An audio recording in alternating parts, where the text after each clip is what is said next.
Com. From the Weather Channel, I'm meteorologist John Askins. And right now, 59 degrees at Country 102. This forecast brought to you by Chick-fil-A. They didn't invent the chicken, just the chicken sandwich. Chick-fil-A on North Columbia in Milledgeville. It's the Louie Herron Toyota weekend kickoff. And Louie in studio with us this morning. And the theme today is it really real? Is it real? Yes. Yeah, well, I actually got an email in on this question, which is what prompted me to put it on here because I thought it was a good question. It was basically the individual had a vehicle that had high mileage on the vehicle, and it was starting to give them grief, but they hadn't had a payment in quite some time, and they were asking the question, hey, should I go out and get a newer vehicle, or should I keep the one that I have? And so when I asked you that question, what do you think the answer is?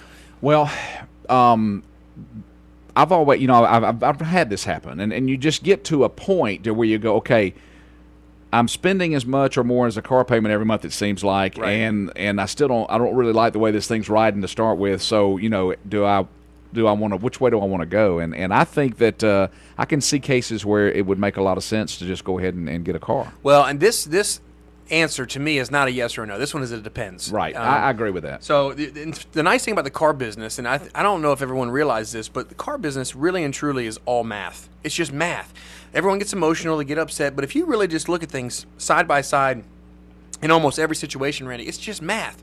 Do the math, and you'll know the pros and the cons. In this situation, I would say pretty much the same thing. Typically, a car that has high mileage on it, and you're going to keep putting money into a 130, 140, 160,000 mile car, that to me doesn't seem like a good investment, right?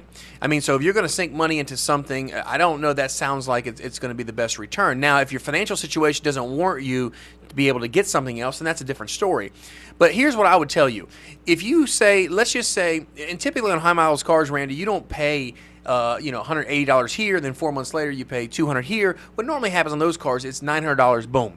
Yeah. And then 11 months later, it's $1,400, boom, right? AC. There you go. They're bigger things. So if you have spent some money on your car that has been payment free, and you've done that for 16, 17 months, I would look how much have you spent, because in a year's time, let's just say you spent, I don't know, $1,800 in a year. Well, if you really broke that down, that's like paying $120 a month, $130 a month in a payment. And there are cars out there that you can get for $150 a month. I mean, you could get various amounts of lease vehicles for $149 a month. A brand new car for 3 years, no maintenance, put gas and go.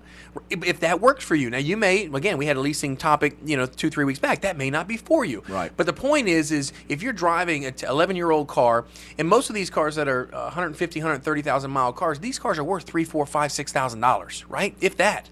So why would you put $1,200, $1,500 in a $3,000 car? You're going to put 50% of its value year after year, and then eventually it's going to have no value. Right. Right. So that's what I would tell those that may be interested in that. Well, the analogy on a smaller scale is, let's say you got a $800 television and something happens and you find out it's going to be $300 to repair it or $400 to repair it. Then you got to decide, okay, right, how long have I had this TV? Does it make sense? So that's a smaller, scale. Good point. But it's what you're looking at. It's a good point. So in that situation, I would never ever distract somebody from getting out of their car or their paid for vehicle.